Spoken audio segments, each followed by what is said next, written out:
Yo, what up, y'all? This is Oaghaji here, aka Oaghaji, and I'm back with another review. Today's review is going to be on the Giant Hero Tokusatsu superhero classic from 1966, Ultraman, from by Tsuburaya Productions. Yep, that's right, Ultraman.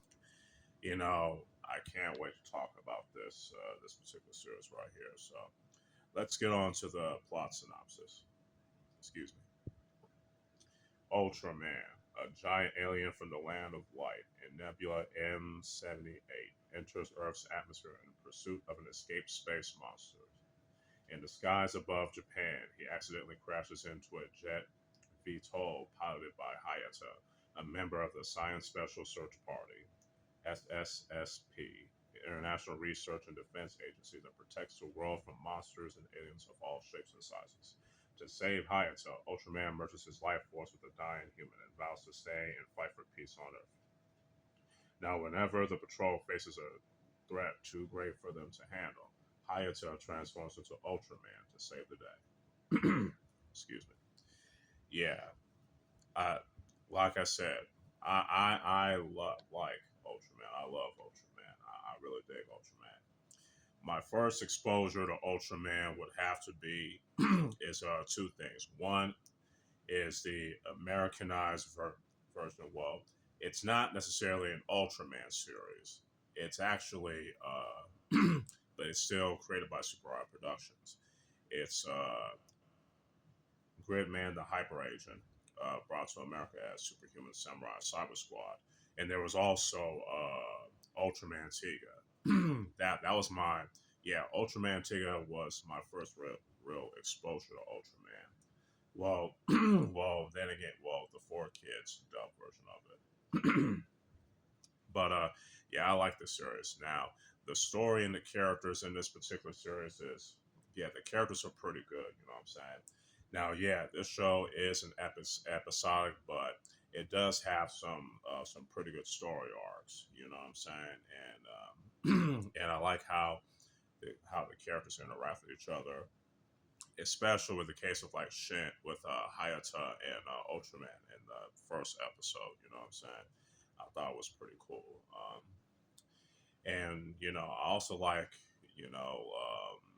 the whole atmosphere of Ultraman is pretty good. So yeah, my favorite episode would have to be the graveyard.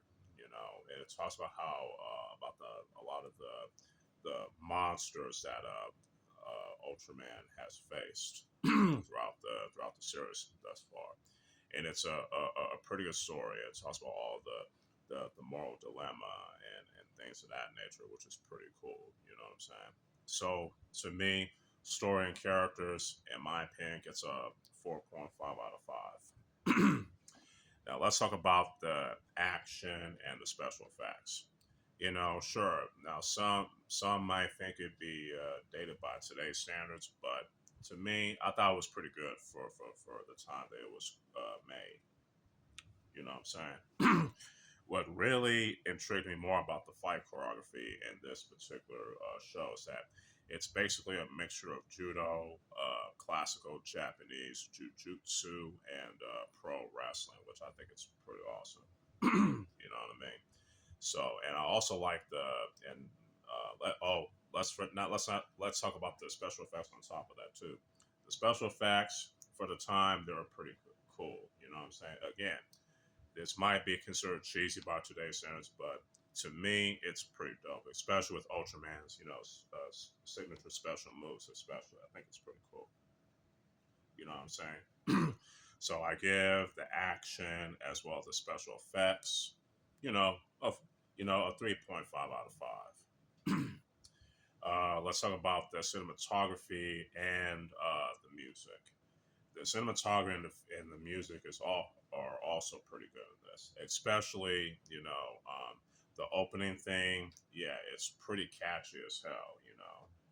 In its original Japanese form. You know what I'm saying? Yeah, I definitely dig the music, and again, the cinematography is pretty good, and you know what I mean. And it's also the inspiration for a lot of Japanese manga and anime, especially in the case of Genesis Evangelion, especially. So yeah, if you look, so the cinematography and the music to me, 4 out of 5. So overall, let's talk about the acting before I forget. The acting is pretty good. You know, for I think all of the actors in this did a pretty awesome job, especially Hayata, you know, the main character. So, I thought the villains, you know, the way the captain and the girl and all that, pretty phenomenal. You know what I'm saying? Because that's all I have to say. You know, I just want y'all to see this for yourself to see how good the acting is. So, acting 5 out of 5. Excuse me. Overall, Ultraman is one of the. It's pretty dope. It's pretty awesome, especially as the second entry into the Ultra series after Ultra Q. You know what I'm saying? So yeah, to me, I definitely recommend watching this series. You know, so for me, I give the original Ultraman a 4.5 out of 5. So hope y'all enjoy this little review. Sorry for all the coughing and all that. So not from a cold, but just a lot of stuff lately. But anyway, hope y'all enjoy this little review. There's gonna be more on the way, especially when it comes to Ultra 7. Look out for that. So yeah, this is Oaghaji, aka Oaghaji, signing out. Peace.